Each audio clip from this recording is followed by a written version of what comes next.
Dear viewers, subscribers, budding nursing and paramedical professionals, Assalamu alaikum warahmatullah. Welcome back to our own channel, Advanced Nursing Theory and Practice. Today we are back again with the subject of nursing foundation. And today's topic for discussion is again vital signs. And today we are going to discuss pulse. तो आज जो है हम pulse पढ़ने वाले और pulse क्या होती है और इसके क्या कैरेक्टरिस्टिक्स है और कौन से मेथड्स है जिनसे हम पल्स चेक कर सकते हैं या पल्स रेट चेक कर सकते हैं। अब पल्स हम कहते हैं ये जो है अल्टरनेट राइज और फॉल है आर्टरी में। किसकी वजह से होता है? ब्लड की वजह से होता है, जो फोर्सफुली जो है बाहर आता है हमारे हार्ट से। अब भी हार्ट से क्यों बाहर आता है? क्योंकि हार्ट में जो है कंट्रैक्शन रिलैक्सेशन होती रहती है। तो इस हार्ट के ज़रिए से जब लेफ़्ट वेंट्रिकल से फोर्सफुली अयोटा से ये ब्लड बाहर आता है तो अगेंस्ट वॉल्स जो ये बनाएगा तो वो प्रेशर बनता है। लेकिन जब हम ये एक्सपेंशन इस ब्लड का किसी भी जगह पे महसूस करते हैं राइज और फॉल की वजह से आर्टरीज़ में, तो हम इसको पल्स कहते हैं। अब पल्स जो है हम फिंगर्स से देख सकते हैं, जैसे कि हमारा पाल्पेटरी मेथड है या हम जिसको पाल्पेशन कहते हैं। तो ये जहाँ पे भी हमारी आर्टरी लोकेट होती है जो सुपरफिशियली हम फील कर सकते हैं, वहाँ पे हम ये पल्स देख सकते हैं। अब हमारे पास साइट्स कौन कौन सी है जहाँ पे हम ये पल्स देख सकते हैं? नंबर फर्स्ट जो है हमारी रेडियल आर्टरी होती है, हमारी टेम्पोरल आर्टरी है जो टेम्पोरल बोन के सामने स्कल में हम देखते हैं, कैरोटिड आर्टरी हम देखते हैं नेक में, उसके बाद ब्रेकियल आर्टरी हम देखते हैं एल्बो में, फेमोरल आर्टरी ग्रोइन रीजन में, उसके बाद पॉप्लिटियल आर्टरी पॉप्लिटियल फोसा में जो हमारी पटेला होती है, इसके पीछे जो फोसा होता है नी में, पोस्टीरियर टीबियल आर्टरी हमारी है टीबिया के पीछे जो आती है, इनके सब फुट हम कहते हैं डॉर्सल पेडिस जो फुट में होती है। तो ये सारी साइट्स हैं हमारे पास जिनमें हम ये पल्स देख सकते हैं और हमारी एपिकल पल्स जो हार्ट के पास हम देखते हैं। अब जो है ये रिप्रेजेंटेशन है हमारी कि हमारे पास आर्टीरियल पल्स पॉइंट्स कहाँ कहाँ पे है, जैसे हमने बोला वही सारे पॉइंट्स इसमें दिखाए गए हैं। ये जो है हमारे मेन जो हमारे पॉइंट्स हैं वही फिर से दिखा रहा है कि हम पोस्टीरियर टीबियल कहाँ है, डॉर्सल पेडिस कहाँ है, ulnar radial brachial carotid femoral popliteal, ये सब जगह हम देख सकते हैं। इसके बाद जो है ये हमारा और एक रिप्रेजेंटेशन है जहाँ पे हम ये चीज़ें देख सकते हैं कि कौन सी पल्स कहाँ पे है। अब इसके बाद जो है हम कहते हैं कैरेक्टरिस्टिक्स ऑफ पल्स क्या है। हमारे पास 4 कैरेक्टरिस्टिक्स होते हैं। Number first rate, then rhythm, then volume and tension, और इन्हीं को हम देखते हैं इस पल्स के दौरान जब हम पाल्पेशन करते हैं। पर्टिकुलरली रेट क्या है? रेट हम सिंपली कहेंगे कि पल्स जो है हम कितनी बार गिन सकते हैं 1 मिनट में। तो इससे हमें पता चलता है एक पेशेंट में टेकिकार्डिया है या ब्रेडिकार्डिया है, क्योंकि हमें पहले ही पता है कि पल्स रेट जो है हम कहते हैं 70 to 80 नॉर्मल है। लेकिन कभी कभार हम जो है इसको रेंज में 60 to 100 भी नॉर्मल कंसिडर करते हैं, और इससे नीचे 60 से नीचे हम कंसिडर करते हैं ब्रेडिकार्डिया, और 100 से ऊपर हम टेकिकार्डिया कंसिडर करते हैं। तो हमारे पास पल्स रेट जो होती है एक रेंज में होती है। अब इसके बाद कौन से फैक्टर्स ऐसे हैं जिनसे हमारी पल्स रेट इफेक्ट होती है? Number first age. अब एज से क्या इफेक्ट होता है कि यंगर पॉपुलेशन में रैपिड पल्स होती है और ओल्डर पॉपुलेशन में स्लो पल्स होती है।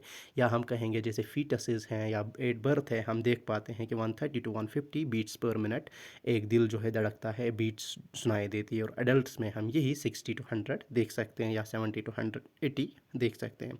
इन केस ऑफ फीमेल्स हम देखते हैं मोर रैपिड पल्स होती है देन मेल्स।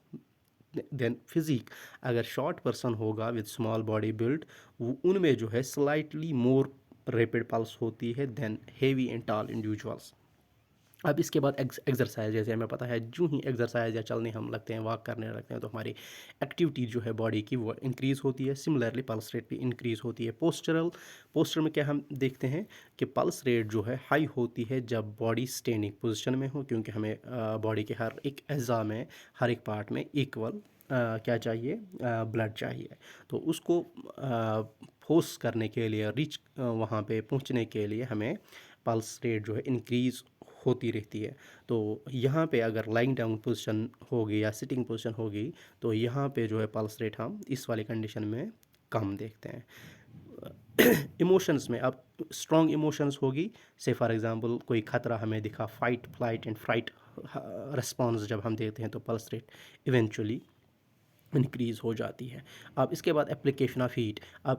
अब अगर हीट जो है गर्मी जो है हमें लग रही है या हम दे रहे हैं, तो इसकी वजह से भी पल्स रेट इंक्रीज़ होती है, और पेन की वजह से भी पल्स रेट इंक्रीज़ होती है। ये थे फैक्टर्स जिनसे हम देखते थे कि कैसे पल्स रेट इफ़ेक्ट होती है। इसके बाद इंक्रीज बॉडी टेम्परेचर, जैसे हमें पता है कि 1 डिग्री जब 1 डिग्री फ़ारेनहाइट इंक्रीज़ होता है टेम्परेचर, तो 10 बीट्स पर मिनट के हिसाब से पल्स जो है इंक्रीज़ होती रहती है। तो यहाँ पे वो कंसेप्ट हमारा आएगा। डिजीज़ कंडीशंस में भी हमारी पल्स रेट जो है इंक्रीज़ या डिक्रीज़ होती है। अगर से for example loss of blood होगा, शॉक होगा, तो पल्स रेट इंक्रीज़ हो जाएगी। या कभी जो है बाकी डिजीज़ में ये कम भी हो सकती है। उसके बाद ड्रग्स, कोई ड्रग जो है इंक्रीज़ कराएगा पल्स रेट, कोई ड्रग जो है रिड्यूस कराएगा पल्स रेट। सिडेटिव्स हम लेते हैं तो इनकी वजह से दोनों चीज़ें हो सकती है, एक तो कार्डियोवैस्कुलर इफ़ेक्ट्स और रेस्पिरेटरी इफ़ेक्ट्स भी हो सकते हैं। तो कुछ ड्रग्स जो है जिनकी वजह से रेस्पिरेटरी इफ़ेक्ट्स भी पड़ सकते हैं और कार्डियोवैस्कुलर इफ़ेक्ट्स भी पड़ सकते हैं, जैसे हमारे कैफ़ीन है, एड्रेनलिन है, तो इनकी वजह से पल्स रेट इंक्रीज़ हो जाती है। कोल्ड एप्लीकेशन जो है रिड्यूस करता है पल्स रेट। इसके बाद हम देखते हैं रिदम या रिदमिसिटी। अब रिदम हम कहते हैं रेगुलरिटी ऑफ बीट्स, कि कितने सेकंड्स के बाद हमें पल्स बीट जो है सुनाई देती है, क्या ये रेगुलर इंटरवल पे है कि नहीं है। अगर रेगुलर इंटरवल पे नहीं है तो हम कहते हैं एरिथमियाज होंगे। तो स्पेस जो है एक इंटरवल के दरमियान या एक पल्स बीट के दरमियान के से लेकर दूसरी पल्स बीट के इनिशिएशन तक हम इसको रिदम कहते हैं, अगर ये सिमिलर रही थ्रू आउट द एक्टिविटी। तो यहाँ पे जो है इंटरवल कभी इरेगुलर भी हो सकता है, कभी वेरी भी कर सकता है, और उसको हम आइडेंटिफाई कर सकते हैं एरिथमियाज के तौर पे।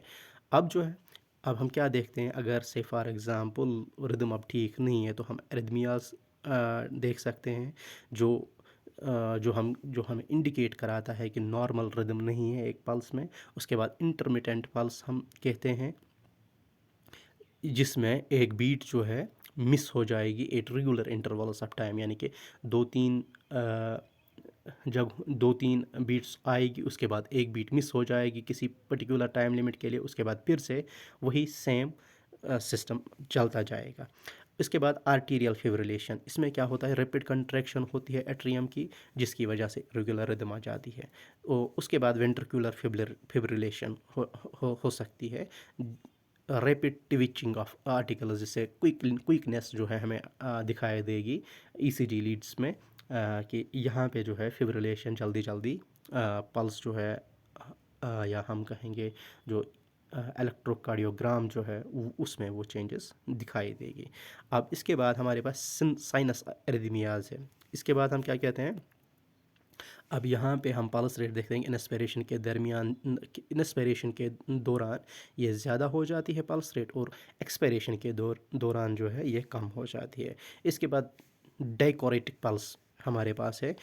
इसमें क्या होता है, हार्ट बीट और जो आर्टीरियल पल्सेशन है, ये जो है डबल बीट का सेंस हमें देती है जब हम ये पल्पेट करते हैं या हम देखते हैं, तो इसको हम डकोटिक पल्स कहते हैं। अब जो है वॉल्यूम हम कैसे देख सकते हैं। अब वॉल्यूम हम सिंपली कहेंगे फुलनेस ऑफ आर्टरी, कि किस फोर्स से हमें ब्लड जो है दिखाई देता है जब हार्ट बीट करता है या हमारे पल्स रेट हम जब चेक करते हैं। अगर आर्टरीज़ में नॉर्मल वॉल्यूम ऑफ ब्लड है तो हम कहते हैं पल्स जो है फुल ऑफ वॉल्यूम है, फुल इन वॉल्यूम है। हमें स्ट्राइक जो है हमारा जो फिंगर्स है इसको जो है फोर्सफुल ब्लड जो है कंट्रैक्शन देखने को मिलता है, फील करने को मिलता है। अगर ब्लड वॉल्यूम कम है तो पल्स जो है हमारी वीक होगी, फीबल होगी, तो ये हम डायग्नोस कर सकते हैं। अब abnormalities of volume in pulse क्या क्या हो सकती है, बाउंडिंग पल्स हो सकती है। इसमें क्या हो सकता है, ये सिग्निफाई क्या करता है, इंक्रीज स्ट्रोक वॉल्यूम। किस में हो सकता है, एक्सरसाइज में हो सकता है, एंजाइटी में हो सकता है, हार्ट ब्लॉक में हो सकता है। अब इसके बाद हमारे वाटर हैमर पल्स और कोलैप्सिंग पल्स होता है। उसमें क्या होता है, फुल वॉल्यूम पल्स होता है लेकिन रैपिडली कोलैप्सिंग पल्स आ जाती है इस वाले कंडीशन में, जो एयोर्टिक रिगर्जिटेशन में हो सकता है ये वाले कंडीशन। उसके बाद पल्सस अल्टरेंस, उसमें क्या होता है, रिदम जो है रेगुलर होती है, लेकिन वॉल्यूम जो है अल्टरनेटिवली हम देखते हैं कि कभी स्ट्रांग हो जाती है और कभी वीक हो जाती है। तो ये है पल्स अल्टरेंस और पल्सस अल्टरेंस। इसके बाद हम कहते हैं वीक और थ्रेडी पल्स। अब यहाँ पे जो है पाल्पेशन में हम एक थ्रेडी लाइक फील करते हैं। ये महसूस होता है कि एक वीक जैसे पल्स है हमारे पास, और ये थ्रेडी है और उतना वॉल्यूम नहीं है। उसके बाद हमारे पास बाइजेमिनल पल्स है, ये एकम्पनीड होता है इरेगुलर पल्स के, और जो है हम पल्स को महसूस करने की कोशिश करते हैं या करते हैं बीट के आने से पहले ही। ठीक है, तो हमें यहाँ पे प्रीमेच्योर बीट का एहसास होने लगता है। तो यहाँ पे हम ये कह सकते हैं कि इसकी वजह से इनएडुकेट फीलिंग ऑफ वेंट्रिकल्स होती है। तो पहले ही चला जाता है आर्टरीज़ में ब्लड, और हम वो ब्लड जो है पहले ही फील करते हैं। उसके बाद जब वेंट्रिकल से ब्लड निकलता है वो हम बाद में फील करेंगे। इसको बाइजेमिनल पल्स कहते हैं। इसके बाद टेंशन, टेंशन जो हम कहते हैं degree of compressibility. High tension जो है आर्टरी में हम ये डिफ़िकल्ट हो जाता है कंप्रेस करने के, और लो टेंशन तो हम ईज़िली कंप्रेस कर पाते हैं आर्टरी को अगेंस्ट इट। अब हमारे पास मेथड्स है बहुत सारे जिनसे हम पल्स ले सकते हैं। नंबर फर्स्ट हमारा पाल्पेशन मेथड है। फर्स्ट और सेकंड फिंगर हम इस्तेमाल करते हैं, या सेकंड और थर्ड फिंगर हम हैंड का इस्तेमाल करते हैं ताकि हम पल्स को देख सकें। हम थंब को अवॉइड करते हैं क्योंकि इसमें जो है आर्टरी हमें फ़ील देती है कभी कि ये पल्स है उस बंदे का, उस क्लाइंट का जिसका हम चेक कर रहे हैं, तो हम थंब को अवॉइड करने की कोशिश करते हैं। हम लाइट पाल्पेशन के ज़रिए पहले पल्स को देखते हैं और उन एरियाज़ को देखते हैं जहाँ पे स्ट्रॉन्गेस्ट या स्ट्रॉन्गर पल्सेशन हमें अवेलेबल हो। इसके बाद हम रेट रिदम जो है क्वालिटी पल्स की वो चेक करते हैं। इसके बाद हमारे पास और एक मेथड है ऑस्कल्टेशन का।